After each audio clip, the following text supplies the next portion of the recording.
रात्रंदिवस काबाड कष्ट करणारा शेतकरी बिचारा राब राब राबतो न आपल्या शेतातलं पीक उभं करतो. पण जेव्हा त्याचं पीक घरी येते तेव्हा त्याच्या पिकाले भाव नाही भेटत.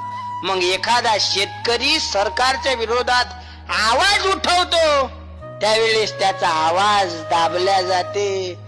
अरे आम्हाला हे समजून नाही राहिलं की आम्ही स्वातंत्र्यात आहो की पारतंत्र्यात आहो. सांगा ना साहेब. म्हणून आम्हाला भाऊ साठेचे वाक्य आठवतात की इथली न्याय व्यवस्था कैकांची रखेल झाली. संसद देखील हिजळ्यांची हवेली झाली. माझी व्यथा मी मांडू तरी कोणा पुढे, कारण इथली न्याय व्यवस्था देखील भ्रष्टतेने रंगीन झाली. इथली न्याय व्यवस्था देखील भ्रष्टतेने रंगीन झाली.